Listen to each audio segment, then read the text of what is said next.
طالبانو تازه خلکو ته څه اخطار ورکړی دی. د چادري او لونګۍ په اړه یې تازه څه پرېکړه وکړه؟ دا چې له لونګۍ او چادري سره یې څه کړي دي. بلخوا د پاکستان په لاهور کې څنګه غټه چاودنه شوې ده؟ څومره کسان پکې وژل شوي او هلاک شوي دي؟ آیا په دغه کسانو کې پاکستاني پوځیان شته که نه؟ ویډیو وګورئ تر څو په دغه دوو خبرونو خبر شئ. د افغانستان اسلامي امارت د استخباراتو ریاست وایي چې ځینې کسان بهرنیو هیوادونو ته د تګ په موخه دیني او ملي ارزښتونه تر پښو لاندې کوي. دې ارزښتونو ته سپکاوی کوي او پر اسلامي امارت بې بنسټه تورونه لګوي. د یاد ریاست په خبره په دغه برخه کې یو شمېر رسنۍ هم بې بنسټه تورونه رسنیز کوي. دوی زیاته کړې ده چې نور افغان ولس ته د دیني او ملي ارزښتونو سپکاوی د زغم وړ نه دی. یاد ریاست ویلي دي چې رسنۍ د ژورنالیستیکو اصولو په پام کې نیولو سره له ورته پروپاګند خپرولو څخه په کلکه ډډه وکړي.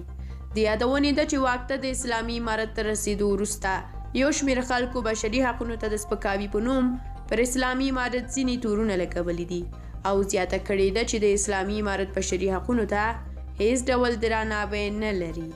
بلخوا دوهم ښه خبر دا دی چې د پاکستان په ستر سوداګریز ښار لاهور کې چاودنې 25 کسانو ته مرګ ژوبله اړولې ده. د پاکستاني رسنیو د راپور له مخې دا چاودنه په یو موټر سایکل کې د چاودېدونکو توکو د چاودنې له امله رامنځته شوې ده چې په پایله کې 3 کسان وژل شوي او 22 نور سخت ټپیان شوي دي.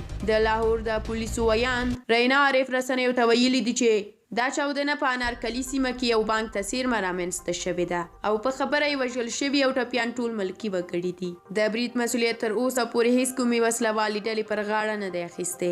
دا باید ووایم چې تر دې وړاندې په پاکستان پلازمینه اسلام آباد کې د پولیسو پر پوسته تر یو برید وروسته د دغه هیواد د کورنیو چارو وزیر ویلي و چې وسلوال په پاکستان کې د نورو بریدونو پلان هم لري. خدای دې ورته وسه ورکړي.